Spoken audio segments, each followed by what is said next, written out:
Halo dan selamat datang kembali.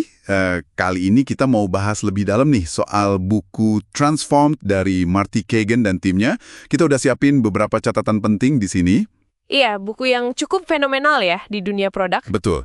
Nah, misi kita hari ini tuh pengen ngerti apa sih sebenarnya model operasi produk yang mereka gagas ini. Kenapa kok kayaknya banyak perusahaan pada mau pindah ke sana gitu. Dan bedanya apa sih sama cara kerja yang ya mungkin udah biasa kita kenal? Ini kan bukan sekedar bikin fitur baru aja kan? Jelas bukan, ini lebih dalam dari itu. Oke, yuk kita bedah. Jadi sumber ini kan ngenalin istilah model operasi produk.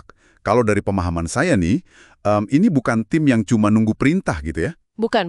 Tapi lebih ke gimana caranya bikin solusi teknologi yang benar-benar satu, disukai pelanggan, tapi juga dua, sukses buat bisnisnya. Nah, itu dia poin utamanya. Jadi ada pergeseran fundamental. Dari yang tadinya cuma istilahnya tim fitur, yang ya udah dikasih spek, kerjain. Ya, kayak pabrik gitu ya. Persis, Menjadi tim produk berdaya. Nah, tim ini dikasih masalah bisnis atau masalah pelanggan buat dipecahin. oke, jadi mereka yang cari solusinya. Betul, mereka yang bertanggung jawab cari solusi efektifnya. Dan ini otomatis mengubah hubungan sama stakeholders internal, kayak sales, marketing, pimpinan, gitu. Jadi nggak cuma terima perintah aja ya? Enggak lagi, hubungannya jadi lebih kolaboratif, bareng-bareng cari solusi terbaik. Tapi kenapa sih mesti repot-repot gitu? Kan perubahan besar ini pasti ada alasannya dong. Iya, pasti. Sumber ini nekenin banget. Ini seringkali soal bertahan hidup loh. Survival ya? Iya, biar nggak kedisrupsi sama pesaing yang lebih lincah, yang inovasinya lebih cepat. Cara lama kayak pendanaan per proyek atau rilis gede-gedean per kuartal gitu. Yang butuh waktu lama itu ya? Iya, itu udah terlalu lambat buat dunia sekarang. Lambat dan sering nggak efektif. Coba bayangin, ini bilang bisa sampai 70 bahkan 90% fitur yang udah susah payah dibikin itu ternyata gagal ngasih dampak bisnis positif. Wow, 9 dari 10 ya? Itu banyak banget. Banget. Nah, model produk ini mencoba membalikan itu. Fokusnya pindah, bukan lagi ke output, apakah fiturnya udah rilis sesuai jadwal proyek, tapi ke hasil atau outcomes. Outcomes ya? Jadi apakah masalah pelanggan beneran kepecahkan? Apakah tujuan bisnis tercapai? Gitu. Tepat sekali, itu intinya. Oke, menarik banget nih gesernya dari output ke outcome. Terus gimana cara kerjanya nih kalau lebih konkret? Sumber ini kan nyebut ada 3 perubahan mendasar ya. Yang pertama soal cara kita membangun produknya. Betul. Nah, ini masuk ke area yang di buku itu dibahas lumayan detail, soal product delivery yang efektif. Intinya adalah pindah ke rilis yang kecil-kecil, sering tapi andal. Kecil, sering, andal. Iya, praktek kayak CI/CD, continuous integration, continuous deployment, itu jadi kunci banget. Mungkin kedengerannya aneh ya, rilis sering kok malah ningkatin kualitas. Iya, biasanya kan mikirnya rilis jarang tapi dites mateng gitu. Nah, Cagen ini argumennya justru sebaliknya. Rilis kecil itu lebih gampang dites, risikonya lebih kecil. Kalau ada masalah pun, cepat ketahuannya, cepat diberesinnya. Ini juga nyambung ke gimana kita ngelola technical debt. Utang teknis itu ya? Iya, utang. Karena dulu mungkin ambil jalan pintas. Nah, ini harus dicicil, dikelola terus-menerus. Jangan dibiarin mumpuk jadi bom waktu. Oke, jadi rilis kecil dan sering itu kunci di delivery-nya. Terus perubahan kedua, cara kita mencapai masalahnya, gimana tuh? Nah, ini masuknya ke product discovery. Tim produk yang berdaya itu nggak langsung loncat ke solusi, terus bangun. Nggak gitu. Terus gimana? Mereka melakukan serangkaian eksperimen cepat dulu buat nguji ide-ide. Buat mastiin solusi yang mau dibikin itu ngejawab 4 risiko utama.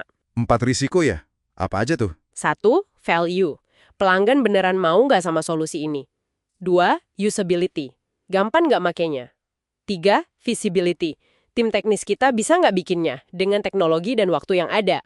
Oke, value, usability, visibility, satu lagi? 4.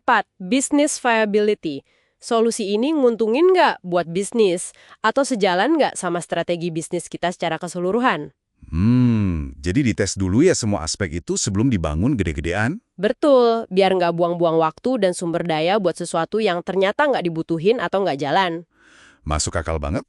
Oke, terus perubahan ketiga nih. Soal gimana cara mutusin masalah mana yang perlu dipecahin. Nah, ini juga krusial. Keputusannya itu nggak lagi cuma didasarin sama daftar permintaan reaktif dari macam-macam stakeholder. Kayak tolong bikinin fitur ini dong, tolong itu dong. Yang biasanya numpuk jadi backlog panjang itu ya? Iya, persis. Tapi sekarang lebih didorong sama visi dan strategi produk yang jelas. Yang akarnya dari pemahaman mendalam soal pasar, soal pelanggan, soal arah bisnis perusahaan mau kemana. Oke, jadi lebih strategis ya pemilihannya. Nah, buat ngejalanin ini semua, katanya perlu kompetensi baru ya di dalam tim? Banget, perlu banget. Ada semacam trio kepemimpinan gitu di tim produk. Ada manajer produk, dia fokusnya ke value sama viability. Oke, nilai bisnis dan kelayakan bisnis. Terus ada desainer produk, fokusnya jelas ke usability, kemudahan penggunaan. Dan ada pimpinan teknis atau tech lead yang jagain visibility sama kualitas teknis pengirimannya. Jadi 3 peran kunci ini kolaborasi erat ya? Harus. Dan satu hal penting banget yang digarisbawahi di buku, manajer produk itu wajib punya akses langsung ke pengguna, langsung ke data pemakaian produk, langsung ke stakeholder bisnis, nggak boleh banyak perantara. Biar dapat insight langsung ya? Iya, biar nggak salah arah. Dan peran para pemimpin senior juga geser banget, bukan lagi cuma ngatur kerjaan, tapi lebih ke melatih atau coaching. Coaching maksudnya? Ya, ngebimbing timnya biar mereka bisa mencapai level kompetensi yang dibutuhin buat jalanin model ini. Jadi bukan cuma nyuruh, tapi ngebantu mereka berkembang. Wah, ini nyambung nih sama prinsip kunci lain yang disebut kepercayaan di atas kontrol. Jadi ganti budaya perintah kontrol gitu ya, dengan tim yang dikasih kepercayaan penuh.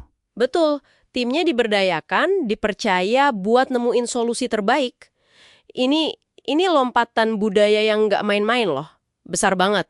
Kedengarannya emang butuh perubahan mindset yang kuat ya? Kuat banget. Ini juga artinya kita harus ninggalin sepenuhnya pola pikir proyek.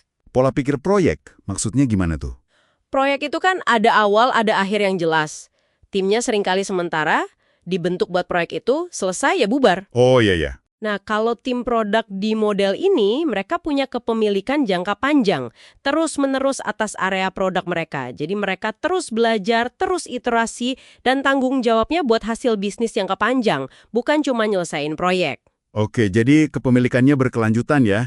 Nah, kalau kita coba rangkum nih buat Anda yang lagi nyimak, transformasi ke model operasi produk ini tuh, intinya bukan cuma soal ganti struktur atau proses kerja aja ya. Bukan sama sekali. Ini gesernya fundamental banget. Budaya, pola pikir, peran-peran di dalamnya, cara kita ngukur sukses, semuanya berubah. Fokusnya ke hasil nyata lewat tim yang benar-benar diberdayakan. Jadi fokus ke hasil dan pemberdayaan tim ya? Iya, dan sumber ini juga jujur kok, perjalanannya nggak gampang. Pasti ada penolakan internal, butuh keberanian luar biasa dari pimpinan buat dorong ini. Tapi ada contoh suksesnya kan? Ada, contoh kayak Carmex atau Trendline, itu nunjukin ini bisa dilakuin, dan dampaknya signifikan banget. Menariknya lagi, seringkali justru krisis loh yang jadi pemicu atau katalis buat percepatan transformasi ini. Wah, menarik tuh. Krisis sebagai pemicu. Oke, sebagai penutup nih, mungkin ada satu hal buat Anda renungkan juga. Buku ini kan nyinggung soal agile palsu ya? Ah, iya, fake agile. Iya. Perusahaan yang mungkin udah ngelakuin ritual kayak stand up tiap hari, tapi intinya kayak pemberdayaan tim atau kemampuan buat rilis rutin ke produksi, itu nggak ada. Nah, menurut Anda nih, apa sih tanda-tanda kunci yang bisa bedain mana transformasi produk yang beneran, mana yang cuma ikut-ikutan tren tapi nggak ada perubahan mendasar? Pertanyaan bagus tuh buat direnungkan. Oke deh, terima kasih banyak sudah menyimak obrolan kita kali ini. Sampai jumpa di pembahasan berikutnya ya. Sampai jumpa.